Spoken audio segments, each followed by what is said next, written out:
Pemirsa, dalam masa PPKM level 3, sejumlah sekolah di DKI Jakarta sudah menerapkan pembelajaran tatap muka. Meski ditemukan sejumlah pelanggaran, namun Pemprov DKI optimis dan akan terus menambah jumlah sekolah yang akan menggelar PTM terbatas.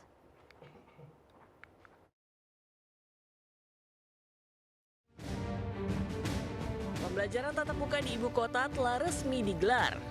Sejumlah persiapan dan kesiapan baik dari pihak sekolah dan peserta didik juga telah dilakukan. Meski demikian, dalam praktiknya masih saja ditemukan pelanggaran. Salah satunya yang sempat terjadi di SDN 05 Jagakarsa. Pihak sekolah pun diberi sanksi berupa penutupan operasional sekolah. Penutupan kegiatan pembelajaran tatap muka di ibu kota juga terjadi di SMA Negeri 25 Gambir, Jakarta. Penutupan terjadi lantaran ditemukan kasus positif COVID-19 di saat kegiatan belajar tatap muka. Setelah sempat dihentikan selama 3 hari, SMA Negeri 25 Gambir, Jakarta Pusat kembali menggelar pembelajaran tatap muka.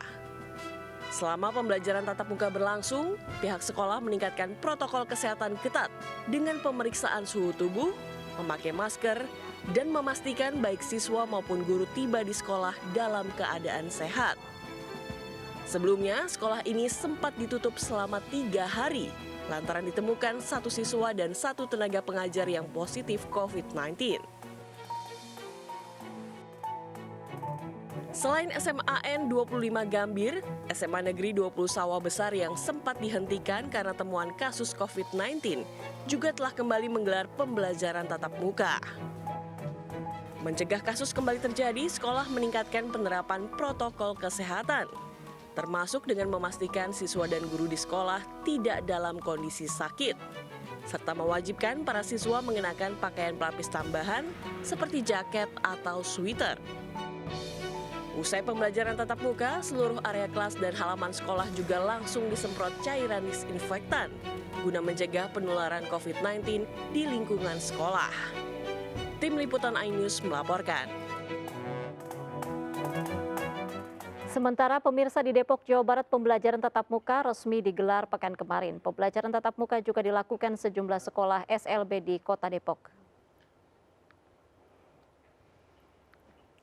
Ya, sama seperti sekolah di ibu kota, sekolah di Depok dan juga daerah penyangga ibu kota lainnya juga telah menggelar sekolah tatap muka. Berbagai persiapan mulai dari pengecekan suhu dan alur masuk sekolah telah disiapkan. Pengecekan suka dan prokes juga dilakukan bagi pengajar. Sementara untuk proses pembelajaran dilakukan paling lama 2 jam dalam sehari. Selebihnya pembelajaran akan dilakukan secara online berdasarkan jadwal yang diatur oleh pihak sekolah.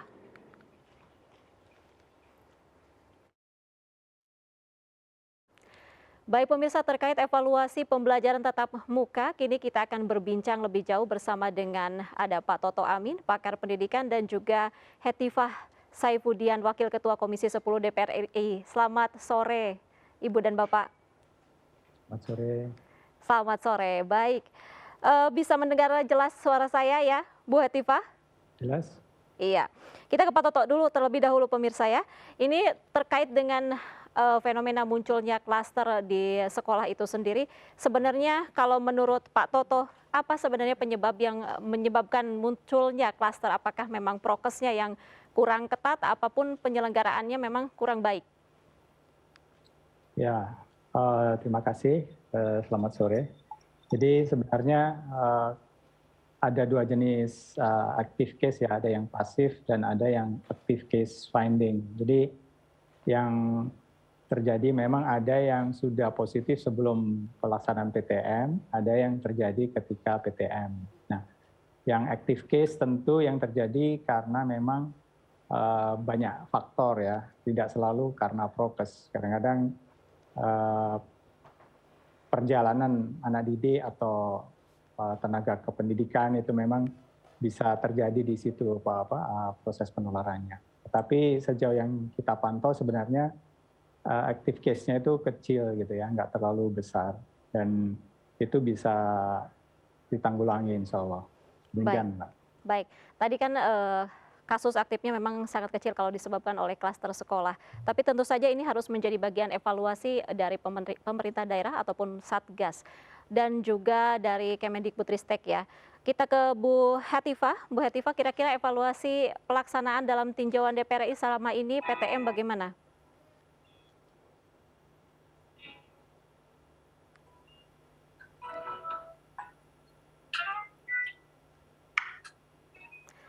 Baik, Bu Hetifah boleh dibuka suaranya? Oh, maaf sekali. Ya. Ya, jadi karena Indonesia ini begitu luas dan beragam gitu, satu daerah dengan daerah lain itu sangat berbeda-beda presiden COVID-nya, kesiapan dan juga ketanggapan dari pemerintah daerahnya, juga satuan pendidikan di setiap sekolah ya. Jadi memang kita tidak bisa menyamaratakan, namun kami sangat menekankan ya pentingnya sistem pelaporan yang mudah diakses, akurat dan terbarui. Jadi seperti per hari ini gitu ya, sebetulnya kan setiap sekolah itu harus melaporkan gitu ya Pak Toto ya kepada web Kemendikbud Ristek dan menyampaikan kesiapan dari masing-masing sekolah.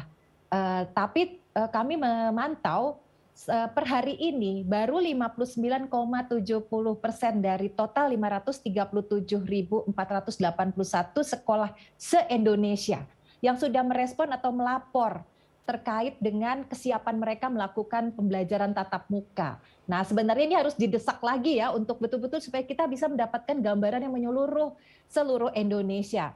Nah, dari sekolah yang merespon tersebut, 45,01% diantaranya yang siap dan telah melaksanakan PTM, sementara sisanya 54,99% masih pembelajaran jarak jauh. Nah, ini berarti kan nampak ya bahwa banyak sekolah yang sebenarnya masih ragu untuk melakukan pembelajaran tatap muka. Namun kalau dari hasil kunjungan kami ke daerah-daerah, umumnya tuh masyarakat sangat antusias ya. Jadi sekolah-sekolah, guru-guru, orang tua gitu ya, sebagian besar itu sebenarnya sangat antusias untuk mulai pembelajaran tatap muka. Ya, nah soal kesiapan ini sangat tergantung kepada banyak aspek. Misalnya tadi soal percepatan vaksinasi. Di satu daerah kadang itu bisa cepat sekali khususnya untuk guru, tenaga kependidikannya ya termasuk tata usaha dan lain-lain. Kemudian bahkan siswa-siswa di atas 12 tahun juga banyak yang sudah divaksinasi. Itu ada yang lambat sekali perkembangan vaksinasinya. Jadi membuat mungkin sebagian masyarakat masih merasa cemas atau kurang percaya diri ya untuk melakukan pembelajaran tatap muka.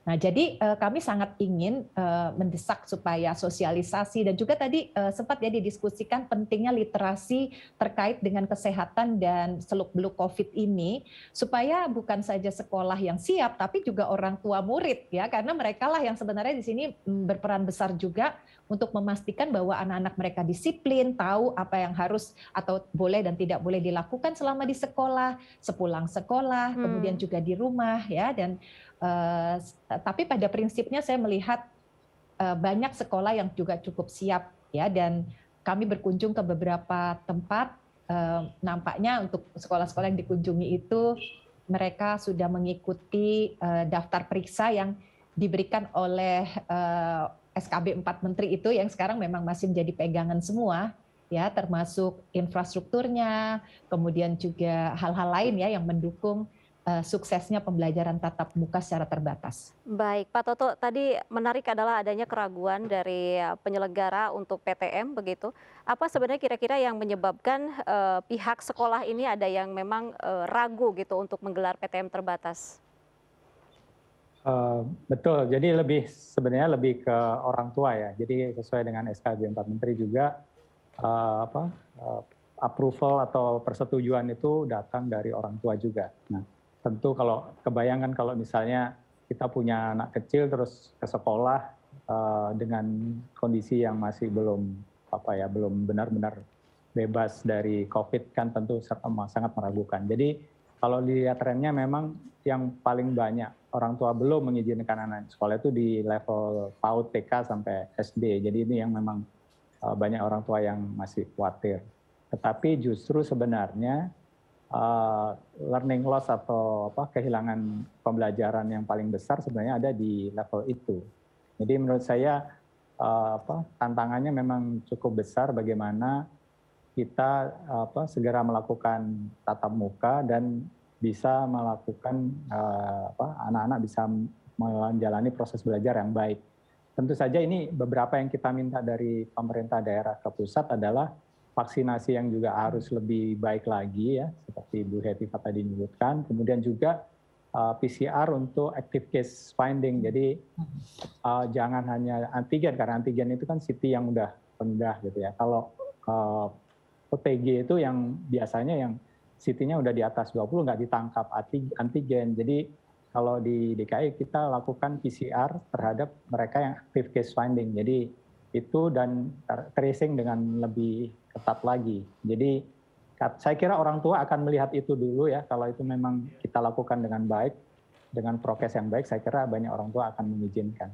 Demikian. Baik, tadi ada keraguan daripada orang tua begitu untuk menggelar PTM terbatas. Lalu Bu Hetiva, ini bagaimana sebenarnya sosialisasi dari Kemendikbud terkait hal tersebut untuk memberitahu pada orang tua bahwa learning loss ini sangat bahaya dan ini diperlukan PTM segera gitu tatap muka untuk siswa agar tadi minat belajarnya bisa meningkat kembali.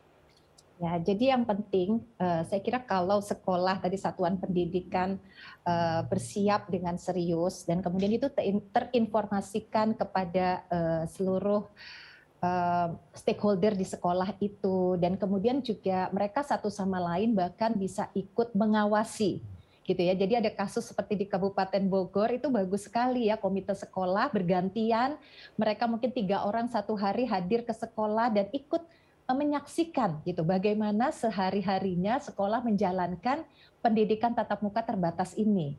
Sehingga mereka juga otomatis ya akhirnya saling memberikan rasa percaya diri kepada sesama orang tua murid dan juga memberi masukan jika ada hal-hal yang mungkin dirasa kurang tepat atau mungkin kurang sempurna gitu ya. Bahkan mereka juga bisa membantu ya jika dirasa perlu desinfektan atau kemudian perlu ada persediaan masker, kemudian juga perlu membangun wastafel baru dan ada memastikan air bersih mengalir. Itu sebetulnya juga lingkungan sekolah itu bisa ikut diperbaiki melalui kesertaan dari orang tua. Baik. Dan ya saya kira orang tua memang perlu terinformasi dengan lebih baik sehingga mereka juga tidak cemas berlebihan, tetapi juga bisa sama-sama disiplin membantu agar tidak terjadi klaster baru di sekolah ya. Baik, Bu Hetiva, ternyata pengawasan yang ketat ini sangat diperlukan begitu untuk membuat orang tua ini percaya diri.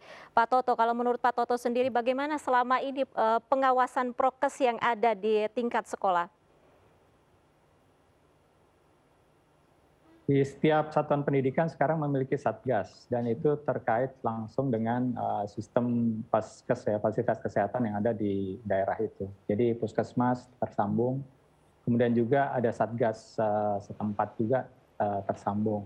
Jadi sebenarnya kita sudah cukup ketat tidak hanya di dalam sekolah tapi di luar sekolah dan kita usahakan juga transport dari rumah ke sekolah itu juga harus diawasi dan dijaga ya supaya tidak terjadi penularan di situ. Karena terutama buat daerah-daerah yang belum 90% divaksinasi itu yang kita paling khawatir. Tapi kalau udah lebih sih kita tidak terlalu khawatir. Yang kita usulkan juga adalah hendaknya anak-anak di bawah 12 tahun itu sudah bisa divaksinasi. Nah ini kan yang di jenjang-jenjang PAUD, TK, dan SD yang saya sebutkan tadi itu yang menurut saya urgent untuk segera mereka divaksinasi. Karena terbukti vaksinasi memang yang benteng terakhir kita untuk supaya terhindar dari pandemi ini.